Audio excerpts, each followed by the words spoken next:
C'est vrai que comme beaucoup de jeunes de ma génération, je suis quand même très touché par ces thématiques écologiques et donc du coup j'essaie de retranscrire ça à mon niveau dans mon travail. Et je pense que si on veut un verdissement de la société et de l'économie, ça passera par un verdissement de la finance. Et un verdissement de la finance, ça passera par des nouveaux KPIs. Du coup, pour ça, j'ai monté une task force au sein de CA Midcap sur la valorisation extra-financière. On sait qu'il y a la CSRD qui arrive, il y a aussi la taxonomie au niveau européen. Et c'est de se dire comment on traduit en euros des KPIs extra-financiers, comment on va pricer le carbone par exemple. Ça va permettre à deux boîtes équivalentes qui font la même performance financière sur le même secteur, comment on va mieux valoriser l'entreprise qui est plus soutenable écologiquement. Donc ça, là-dessus, on a un modèle qui tourne et on travaille avec Laurent sur ces deals de Green Tech pour l'utiliser au quotidien. Bonjour, je m'appelle Guillaume Pommier, je suis un ancien banquier M&A de Lazare et le cofondateur de Training You, la première plateforme de préparation aux entretiens en corporate finance, finance de marché et conseil en stratégie et management. Je vous souhaite la bienvenue dans la deuxième saison du Career Insight, le podcast créé par Training You pour mettre en avant des personnalités inspirantes qui évoluent dans ces domaines. Si vous cherchez un stage ou un CDI, ou si vous êtes simplement curieux d'en savoir plus sur ces métiers, le podcast est fait pour vous. Je vous souhaite une bonne écoute et un bon visionnage. Bonjour messieurs. Bonjour Guillaume. Bonjour. Vous êtes tous les trois banquiers au sein de Crédit Agricole Midcap Advisors. Merci d'avoir accepté notre invitation pour partager votre expérience dans le Career Insight. Première question toujours très générale. Pouvez-vous chacun à votre tour vous présenter? On va commencer par vous, Philippe Azevedo. Donc Philippe Azevedo, je suis managing director au sein de Crédit Agricole Midcap Advisors. Donc moi j'ai commencé ma carrière il y a maintenant 20 ans après la Paris Business School. J'ai intégré une banque d'affaires qui s'appelle Philippe Autinck Finance. À la suite de ça, j'ai intégré le Crédit Agricole en tant que directeur régional à Lille et maintenant je suis directeur régional à Lyon. Poursuivre avec vous, Laurent Pellerin. Bonjour, alors moi je suis Managing Director en charge de la franchise Equity and Financing Advisory. Je suis diplômé de l'EDEC, j'ai passé aussi le Chartered Financial Analyst. J'ai été une quinzaine d'années en activité de marché, en Equity Capital Markets. Ensuite, pendant 10 ans, j'ai monté une franchise en placement privé et depuis 6 mois, j'ai rejoint Crédit Agricole Midcap Advisors sur cette activité d'Equity and Financing Advisory. On finit avec vous, Armand Magasson. Bonjour, je suis Armand Magasson, j'ai 33 ans, j'ai rejoint Crédit Agricole Midcap Advisors il y a 2 ans en tant que VP. Je suis basé à Bordeaux, je fais quelques deals dans le sud-ouest, mais je suis surtout très lié aux équipes de Montrouge. Auparavant, j'ai fait mes années d'associé chez Bryan Garnier. Là, j'ai fait pas mal de deals dans la tech, le conseil et digital. Et j'ai commencé ma carrière chez Eight Advisory, où j'ai fait beaucoup de transactions services et du restructuring, ce qui m'a appris beaucoup la rigueur et la compta. Et sinon, je suis diplômé de l'ESSEC. Messieurs, pour commencer, pouvez-vous pitcher Crédit Agricole Midcap Advisors? Donc Crédit Agricole Midcap Advisors, c'est le conseil financier du groupe Crédit Agricole dédié aux corporates et aux dirigeants de PME ETI. Donc on a une équipe de 50 personnes, une équipe resserrée, agile, qui bénéficie de l'accompagnement, l'engagement d'un groupe bancaire mondial, à ce qui nous permet d'arriver auprès de nos clients, dirigeants d'entreprise ou corporate en région, avec l'expertise d'une banque mondiale. Et c'est vrai que cet ADN local et territorial, je le ressens au quotidien étant basé à Bordeaux. C'est vrai que nos bureaux, on a tous les chargés d'affaires entreprises de la région Aquitaine qui sont juste à côté de nous. Donc si on a des dossiers en commun, la relation est facilitée. J'ai fait pas mal de projets dans le sud-ouest. J'ai été dans les Landes, j'ai été à Pau, à Toulouse, à Biarritz. Et j'ai également rayonné dans toute la France. J'ai été à Lille, à pitch avec Philippe. J'ai été à Tours, mais aussi à Lyon. Et en fait, c'est assez incroyable de voir qu'il y a autant d'industries, de niches et de dirigeants aussi inspirants en France. Et je suis ravi d'être chez Crédit Agricole Midcap Advisors pour les découvrir. Et alors pour reprendre l'agilité qu'a Philippe, Elle est dans les deux sens, c'est-à-dire qu'on a cette capacité extrêmement granulaire de rencontrer les chefs d'entreprise en région, mais on a aussi cette faculté d'aller parler à des grandes entreprises ou des family office au Chili, un fonds souverain au Qatar, un grand industriel en Corée ou au Japon. Et donc cette faculté d'accompagner nos clients à la fois vers le très régional et vers le totalement international et les grandes entreprises. Ouais, comme le disait Laurent, ça permet vraiment de venir avec notre savoir-faire en levée de fonds, en fusion-acquisition, en financement, en opération de marché, auprès des clients, en région, avec une vraie expertise mondiale. Et pour rebondir sur ce point-là, d'un point de vue RH, et je pense que ça concerne particulièrement les jeunes diplômés qui peuvent se poser des questions sur leur carrière, la faculté qu'offre CA Midcap grâce à ça, c'est d'avoir un stagiaire qui va venir ici peut-être faire son stage en M&A, et puis s'il a bien performé, qu'on a envie de le garder, on pourra lui trouver une occasion d'aller en VIE, peut-être aux États-Unis ou en Asie, sur une activité de financement, revenir derrière, peut-être dans le même métier, peut-être dans un autre, et derrière d'avoir une évolution de carrière où les facultés internationales sont totalement ouvertes, où les métiers sont ouverts dans une très très grande gamme. Et ça, c'est vrai que c'est une grande chance que l'on a d'avoir ce mélange entre une petite équipe agile et un grand groupe international. Alors vous l'avez déjà un petit peu mentionné, mais outre son endossement au groupe Crédit Agricole, CA Midcap Advisors est aussi une filiale de Crédit Agricole CIB, qui est la banque de financement et d'investissement du groupe. Comment vous répartissez-vous les rôles au niveau de l'origination comme de l'exécution des mandats, et en quoi, selon vous, est-ce un avantage d'être la filiale d'une BFI ?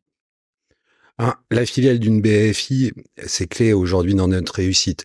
On arrive avec une expertise multisectorielle, une expertise d'une BFI, de différents métiers, comme le disait Laurent, et qu'on apporte à nos clients en région, en proximité, à l'ensemble de nos clients, de nos contreparties. Et ça, c'est quelque chose de fort. En plus, une BFI a un coverage, donc ils suivent leurs clients au jour le jour, connaissent leurs ambitions, leurs volontés, leur développement. Et pour nous, c'est clé dans notre réussite, et notamment en fusion-acquisition. Ouais, là-dessus, j'ai eu l'occasion de faire pas mal de pitch et de projets avec Cassib.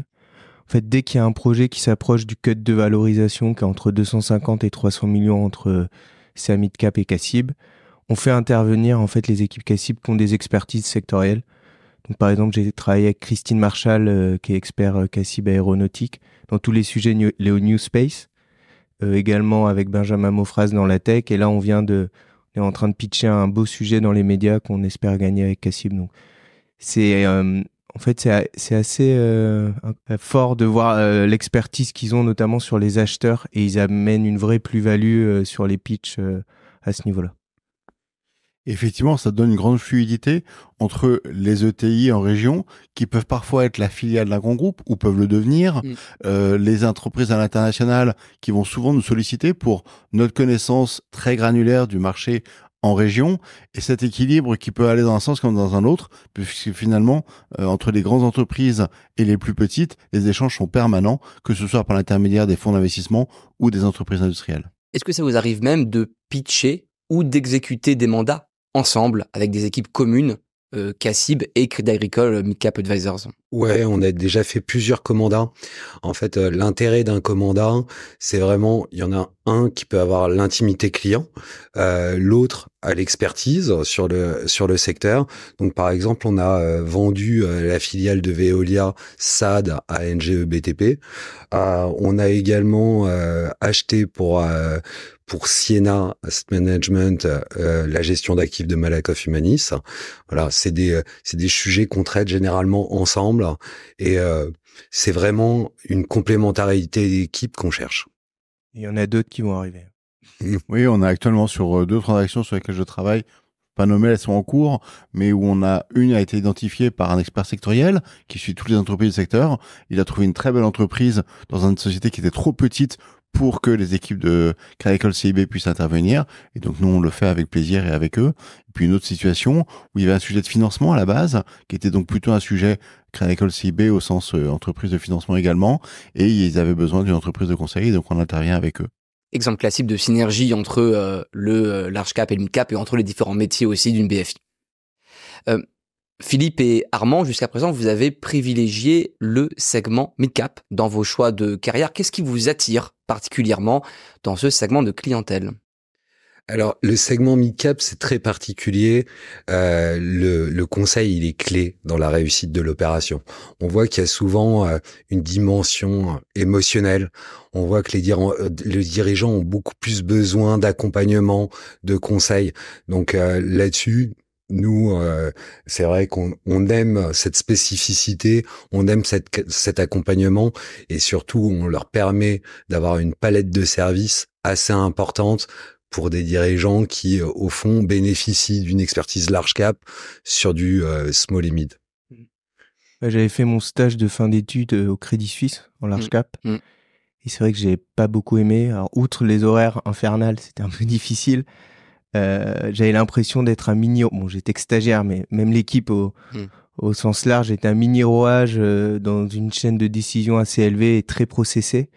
Et donc, c'est pour ça qu'à la fin de ce stage, je me suis dit non, le large cap, c'est pas fait pour moi. En ce moment, je travaille avec 2 dirigeants qui font des conteneurs pour des objets industriels très sensibles.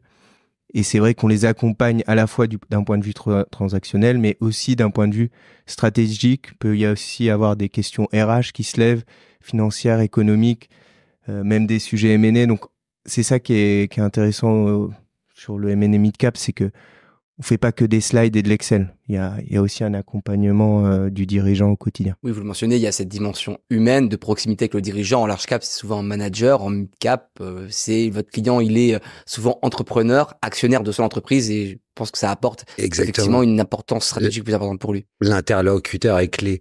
En fait, on va intervenir sur le moment clé, pas de sa vie, parce que il y a maintenant certains entrepreneurs qui vendent 2 ou 3 fois, ou qui font 2, 3, 4 levées de fonds et après qui cèdent. Mais ça reste des moments assez importants. On passe beaucoup de temps avec eux, et donc forcément, on rentre dans une certaine intimité du dirigeant. Alors Laurent, vous avez une carrière plutôt en large cap avant de rejoindre les équipes de CA Mid Cap au printemps dernier. Qu'est-ce qui vous a surpris, interpellé par rapport à vos pratiques antérieures ? Alors effectivement, et pour rebondir un peu sur ce que disait Philippe et Armand, l'un des points importants, c'est aussi le fait que nos interlocuteurs ont la capacité de décider. Ils peuvent, dans une réunion, dire oui ou dire non. Ce qui est quasiment impossible en large cap. Ça va toujours être le cas d'une décision prise dans le cadre d'une gouvernance. Et nos interlocuteurs, au mieux, vont nous dire je vais vous revenir avec la décision de notre institution. Alors qu'en small et mid cap, il y a cette capacité d'avoir en face de nous des gens qui prennent des décisions toute la journée, les prennent souvent en très petit nombre, voire seuls, et peuvent les prendre extrêmement vite. Et ça donne une fluidité et une importance à la décision et à la qualité humaine qui est beaucoup plus agréable que dans des relations beaucoup plus institutionnelles qu'on peut avoir sur le large cap. Alors j'aimerais que nous attardions un petit peu sur le volet financement des transitions énergétiques. En effet, la transition énergétique nécessite des investissements élevés des entreprises et donc un fort besoin en financement. Comment cela se matérialise concrètement dans votre activité au quotidien ? Alors la première chose, et je pense que c'est l'une des parties les plus fabuleuses de notre activité, c'est qu'on est sollicité quasiment au quotidien par des entrepreneurs, des inventeurs qui bouillonnent d'inventions, qui bouillonnent d'idées pour essayer d'accompagner cette transition énergétique. Alors on a la tâche assez lourde parfois de choisir parmi ceux-là ceux qu'on pourra accompagner ou pas, mais c'est extrêmement excitant intellectuellement de rencontrer tous ces gens qui sont animés par cette volonté d'accompagner les transitions. Et puis derrière, vous l'avez mentionné, effectivement, ce sont des montants très importants à mobiliser pour financer les innovations, les amener au stade industriel, pour mettre en place les infrastructures qui vont leur permettre de se développer. Effectivement, c'est notre travail au quotidien et je pense que ça donne beaucoup de sens à notre activité. Armand, vous avez aussi développé une appétence pour les sujets ESG et en lien avec le Sustainable Banking. Comment cela se traduit dans votre travail ? Ouais, déjà en préambule, c'est vrai que comme beaucoup de jeunes de ma génération, et j'espère que toi aussi d'ailleurs, je suis quand même très touché par ces thématiques écologiques et donc du coup j'essaie de retranscrire ça à mon niveau dans mon travail. Et je pense que si on veut un verdissement de la société et de l'économie, ça passera par un verdissement de la finance. Et un verdissement de la finance, ça passera par des nouveaux KPIs. Donc du coup, pour ça, j'ai monté une task force au sein de CA Mid Cap pour sur la valorisation extra-financière. On sait qu'il y a la CSRD qui arrive, il y a aussi la taxonomie au niveau européen. Et c'est de se dire comment on traduit en euros des KPIs extra-financiers. Comment on va pricer le carbone, par exemple. Et ça va permettre à deux boîtes équivalentes qui font la même performance financière sur le même secteur, comment on va mieux valoriser l'entreprise qui est plus soutenable écologiquement. Donc ça, là-dessus, on a un modèle qui tourne et on travaille avec Laurent sur ces deals de Green Tech pour l'utiliser au quotidien. Alors même question que pour Laurent, est-ce que vous avez un exemple à nous donner où vous avez concrètement mis en place ce modèle? Mais je l'ai fait l'an dernier sur un mandat sell-side d'une papeterie. Une papeterie qui était en train de monter une usine de cogénération et donc du coup, ils généraient leur propre électricité grâce à la vapeur d'eau que générait la papeterie en interne pour que l'électricité marche en circuit court. Et on a réussi à valoriser cette cogénération en euros, c'est-à-dire toutes les gigawattheures d'électricité, on peut les convertir en carbone et convertir le carbone en euros. Et donc toute la question, c'est quel prix on donne au carbone. Et je pense que c'est la question qui va nous animer les années à venir. Messieurs, j'ai 2 sujets d'actualité à vous proposer. Alors, il y en a un plus pour le M&A et un autre plus pour le financement. Je commence avec le M&A et vous, Philippe Azevedo. Le marché des M&A ralentit en ce moment après une période exceptionnelle. Comment analysez-vous la situation de votre marché? Alors, en effet, on a vu les taux réaugmenter, augmenter assez rapidement. Par nature, ça a fait réenchérir le coût des acquisitions, ce qui a réduit un peu la voilure. Les années étaient exceptionnelles. Après, ce qu'on pense, c'est qu'à aujourd'hui, il y a encore beaucoup de fonds d'investissement qui doivent sortir de participation. Il y a les transitions, l'IA générative. Il y a beaucoup de choses qui font que le marché va s'animer durant les prochains mois, voire années. Donc, on n'a pas spécialement de crainte et on pense que le marché va continuer quand même à avoir quelques transactions. Toujours une dimension cyclique dans le M&A au final. Il y a toujours eu une dimension assez cyclique dans le M&A. On sait qu'en ce moment, il y a un peu moins de transactions. Néanmoins, on pense que ça va revenir assez vite. Le mid-cap a été un peu moins touché par cette baisse des deals en raison du financement plus cher. Vous confirmez cette tendance? Alors, je pense ce qu'on voit, c'est que sur des deals un petit peu plus small, il y a plutôt des tendances baissières en fait de valorisation. Par contre, sur des très beaux actifs, il y a plutôt des tendances haussières puisque tout le monde veut s'orienter sur les plus beaux actifs. Donc, il y a vraiment une différence qui se crée. C'est vrai qu'il y a une petite tendance baissière, mais c'est plutôt des multiples sur le small ou sur les actifs qui trouvent moins de contrepartie. Question financement. Pour vous, Laurent, les banques centrales ont initié des premières baisses de taux depuis quelques mois. C'est le cas de la Fed, c'est le cas de la BCE, de toutes les grandes banques centrales dans le monde. Comment, à votre avis, cela va impacter votre activité dans les prochains mois? Alors, effectivement, il y a l'aspect baisse de taux qui est un peu la partie visible de l'iceberg. La partie moins visible, en fait, c'est la contraction des masses monétaires. Et la contraction des masses monétaires, elle s'est traduite finalement par une volatilité dans le bilan de la plupart des grandes institutions financières, les fonds de pension, les assureurs. Et ça a généré une nécessité pour eux de garder leur bilan un peu plus liquide et donc de réduire les montants qu'ils investissaient dans les actifs illiquides. Alors dans les actifs illiquides, il y a quoi? Il y a l'immobilier, il y a le private equity, il y a la dette privée, il y a ces types d'actifs qui leur permettent pas de rentrer et de sortir comme ils le veulent. Et ça, on le voit encore aujourd'hui, on est encore dans une phase où les levées de fonds sont quand même moins faciles de la part des fonds de private equity et des gérants, même de la part des levées de dette. Alors ça revient, mais on voit que globalement, les levées de fonds sont plus longues. Avant, on voyait très facilement les gérants annoncer des plafonds qui étaient explosés sur leur levée de fonds. Bon, ça se raréfie un petit peu. Et puis, on voit que ça devient aussi un peu plus difficile pour les first time, first fund. Voilà, les gens qui veulent se lancer dans la levée de fonds aujourd'hui ont quand même plus de mal. Donc, c'est à mon sens un peu un retour à un juste niveau. Il y a une déflation et un retour aussi après certains excès qu'on a pu observer, notamment dans certains prix liés à la transition énergétique, mais qui créent un peu d'attentisme et on espère effectivement que ça va repartir, mais il y a un peu une phase d'assainissement qui était sans doute aussi bienvenue. Je reviens, si vous voulez bien, à quelques questions sur le recrutement et les ressources humaines au sein de CA Midcap Advisors. Philippe, quand vous décrochez un mandat, vous constituez une deal team. Comment ça se passe concrètement et qu'est-ce que vous attendez de vos collaborateurs, en particulier de vos jeunes collaborateurs? En effet, dès qu'on rentre un mandat, même avant d'ailleurs, on constitue une deal team en fonction de ce que veut le client, du projet du client.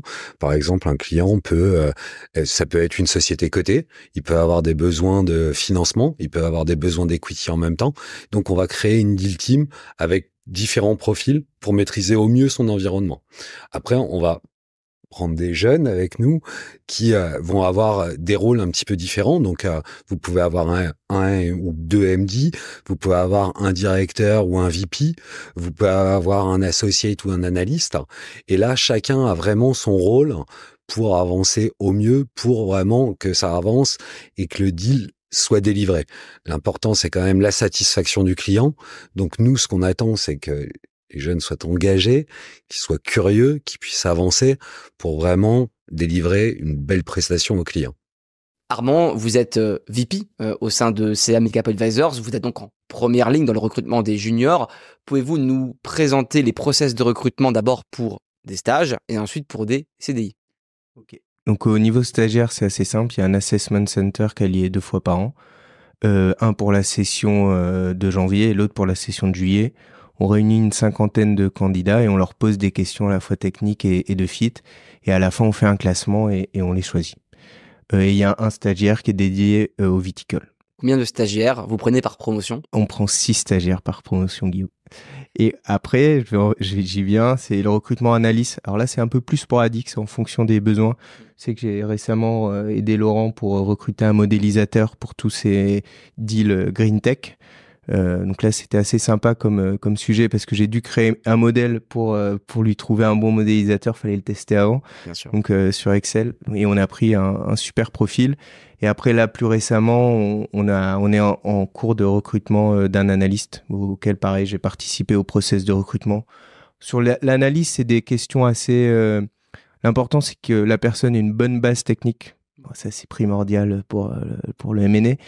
Mais c'est aussi important qu'il sache bien s'exprimer à l'oral parce que, comme le disait Philippe en préambule, nous, on recherche des gens qui vont être en proximité client, en proximité client quotidiennement. Et donc, on veut pas des rats de laboratoire. On veut des gens qui sachent s'exprimer, qui vont avoir le courage d'appeler leurs clients s'il faut leur demander quelque chose. Et donc ça, c'est très important pour nous. En mid-cap, quelles sont les connaissances ou les compétences particulières à maîtriser pour réussir un process? Et en particulier, quels conseils donneriez-vous, Armand, pour réussir le process de recrutement chez CA Midcap Advisors? Je dirais, en mid-cap, ce qui est important, c'est de bien connaître la comptabilité. C'est souvent une matière qu'on passe un peu en dessous. Et je vois la différence, moi qui viens du TS, entre les gens qui viennent du TS et ceux qui ont fait que du M&A. Souvent, les gens qui ont fait que du M&A, dès qu'on leur parle d'EBITDA ajusté, de BFR ajusté et compagnie, ça va venir, mais ça prend du temps. Et donc, du coup, la compta, c'est quelque chose qui est très valorisé, je trouve, dans les process. En large cap, par exemple, on lit des rapports annuels, il y a moins besoin de ces concepts comptables. En mid cap, c'est très valorisé. Et si je devais donner un conseil à quelqu'un, c'est de bosser ses bases et d'être naturel en entretien. Et ça va bien se passer. On est plutôt bienveillant et sympa chez Kama. Philippe, Laurent, vous voulez ajouter certains points? Oui, mais je dirais qu'il y a un point qui est important, c'est qu'effectivement, surtout sur la partie mid-cap, on est assez vite en relation avec les clients.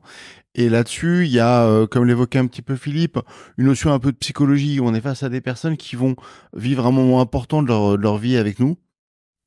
Et on peut pas être simplement des gens qui vont processer de manière mécanique et automatique les choses. Il faut aussi sentir les non-dits, il faut aussi sentir le langage corporel. Il faut avoir cette capacité humaine à donner confiance, à créer une relation. Et ça, c'est vrai à tous les niveaux. Parce qu'en fait, en mid-cap plus qu'ailleurs, l'interaction avec les clients, elle va arriver assez vite. En large cap, parfois, on met des années en banque d'investissement avant d'être vraiment confronté aux clients parce que on va être très intermédiaire et très processé. En large cap, en mid cap, c'est plus vite, très humain. Et donc, cette faculté humaine, elle est très importante.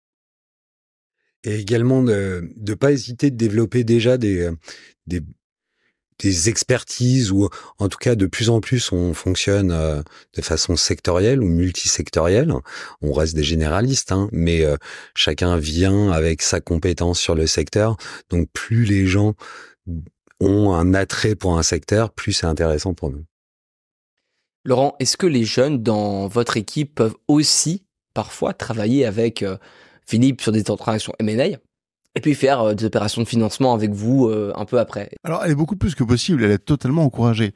On a absolument, et moi, c'est vraiment l'expérience que j'ai de mes plus de 20 ans en banque. Plus un banquier a une vision holistique des sujets auxquels peuvent être confrontés un dirigeant d'entreprise, mieux il est à même de les conseiller. Et donc avoir effectivement la capacité de comprendre les comptes, comme l'évoquait Armand, la capacité de gérer un process en M&A, d'avoir la technicalité pour faire un closing, mais aussi de comprendre les sujets de financement, les sujets de bilan, le rapport avec les banques. Tout ça, c'est ce qui permet d'avoir un conseil qui sera beaucoup plus pertinent, beaucoup plus global et qui évitera finalement d'avoir des angles morts. Une fois recruté, une fois en poste, qu'est-ce que vous attendez chez vos jeunes collaborateurs et quelles sont, selon vous, les principales qualités pour évoluer dans vos métiers? Alors la première qualité, et ça je pense que mes collègues en seront d'accord, c'est évidemment la rigueur. Il est important que l'on puisse faire totalement confiance au travail qui est fait par les juniors et qu'on n'ait pas besoin de vérifier, qu'on puisse les aider à s'améliorer, oui, mais pas de vérifier. Et ça va dépendre du poste auquel il est recruté, en fait. On va pas attendre la même chose d'un analyste 1, 2, 3 ou d'un asso. Un analyste 1, on veut qu'il soit fiable, ouais. Donc la rigueur. Un asso, on a besoin qu'il prenne les choses en main et qu'il soit source de propositions dans l'exécution d'un process. Un VP, je laisse Philippe répondre. Non, bah pour un VP, c'est ce que je vous disais tout à l'heure. Je pense que la curiosité est clé dans la réussite dans ce métier. Puis c'est vrai que ce qui est pas évident, c'est que parfois les compétences sont pas exactement les mêmes pour un junior que pour un senior. VP, c'est un poste en grade clé où vous devez à la fois veiller à l'exécution parfaite de la production, mais aussi commencer à originer des clients avec ce travail de prospection. Comment vous vous y prenez en fait dans votre quotidien pour jongler entre ces deux rôles? Dans le quotidien, on est quand même beaucoup plus concentré sur l'exécution en tant que VP. Et c'est plus sur des sujets qui vont popper de temps en temps. Tiens, il y a tel deal dans CF News, je connaissais le client parce que je l'ai connu chez Eight ou chez Brian Garnier, je vais le recontacter. Tiens, il y a tel fonds qui a telle part, ça irait bien avec un deal dont j'ai entendu parler en interne. Donc, en fait, c'est plus... faut être en veille sur les opportunités que vous voyez passer. Dans l'origination quotidienne, mais par contre, dès que je vois quelque chose passer, j'essaie d'y aller. Et puis en filigrane, dans ce que dit Armand, parce que c'est très important, il y a cette capacité aussi à jouer en équipe, à se passer les informations, à se tenir au courant de ce qu'on a pu entendre par ceci et par cela, pour bien se positionner. Et ça nécessite, paradoxalement, d'éviter quand même de jouer perso, ce qui parfois peut être une tendance dans le métier. Clairement, chez CA MidCap, on encourage vraiment ce collectif qui est déterminant dans la réussite de notre équipe. Messieurs, si vous le voulez bien, on va passer à la dernière partie du Career Insight. C'est traditionnel chez nous, ça s'appelle le quiz du Career Insight. Je rappelle les règles rapidement, ce sont des questions courtes de mon côté, contrepartie des réponses courtes de votre côté. Allons-y. Alors, si vous deviez définir CA MidCap Advisors en un seul mot, cela serait lequel? Moi, je dirais globalité. Je dirais la bienveillance. Moi, je dirais l'agilité. La plus grande qualité pour travailler dans vos métiers? Rigueur. Pugnacité. Donner confiance. Un mot pour définir l'ambiance de travail chez CA MidCap Advisors? Bienveillance. Ouais, je vais me répéter. Bienveillance et chaleureuse. Et une forme d'humilité. Pour vous, qu'est-ce qui définit un beau deal? Un beau deal, c'est un deal collaboratif. C'est un deal sur lequel je vais apprendre. Pour moi, c'est un deal qui permet de faire travailler différentes compétences. Qu'est-ce qui vous plaît le plus dans votre métier aujourd'hui? Découvrir un métier chaque jour. Et rencontrer des personnes. Et pas seulement les rencontrer, mais tisser un lien assez fort au sein de la transaction avec les dirigeants. Et permettre de financer des innovations et de se dire qu'à la fin de la journée, on a été utile. Le plus beau compliment qu'un client vous ait fait? Alors, le plus beau, c'est de me réserver. Je dirais merci. Et moi, c'était un chef d'entreprise pour qui j'ai levé des fonds à plusieurs reprises et qui a connu un très beau succès et qui m'a dit qu'une partie du succès était due au financement que j'avais mis en place. Est-ce que vous avez une anecdote, chacun, que vous n'avez pas beaucoup partagée dans votre carrière et dont vous aimeriez nous parler aujourd'hui?